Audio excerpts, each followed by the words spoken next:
And the folks who are running South Carolina pretty much they're all in what we now call the Low Country, about 50 miles inland, no further back than that.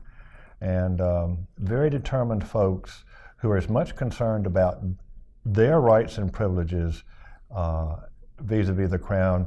They don't worry about those in the backcountry. In fact, when the regulators come up, and I know you like the regulators, they'll say on the eve of the revolution, these are old regulators, you know, you talk about no taxation without representation. You've been doing that to us for years. You know, you've been taxing us, but we don't have any representation in the assembly. Well, that's one of the ironies of the coming of the revolution. You've got this backcountry group that the folks in the Tidewater will regard as a rabble, I presume. Certainly hold them in disdain. They're not well educated. Their leaders are not sophisticated, cultured people like the Tidewater grandees. And we would expect, and just sort of, you would sort of intuitively expect, if you didn't know the situation, that those folks in the backcountry, those were the hardy Democrats. Those were the people who would be most in favor of resistance to the British Crown. They would be the leaders. They're angry already at the Tidewater grandees are underrepresented in the South Carolina legislature right there.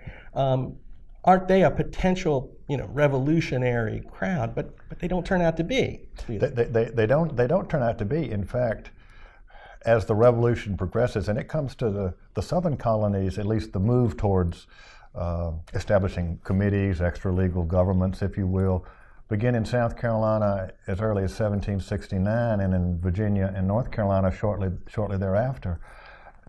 It's only right as it looks like there's going to be a break, is all of a sudden, well, let's have a general meeting in Charleston and invite those boys from the backcountry to come down and be part of what we're doing.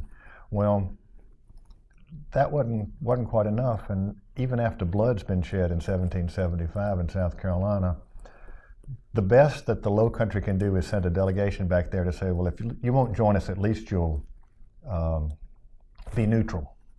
I mean, that's actually what they did, because the Low Country is living in a situation where they not only have to worry about the British and the Spanish down there in Florida, because that's always a worry.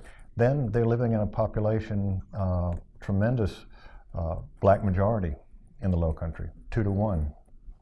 Slave population, a potential revolt. So having that white majority in the backcountry either help us or be neutral is pretty important, because once you start a revolution, as they say, once you loose the dogs of war, you don't know where it's going to go.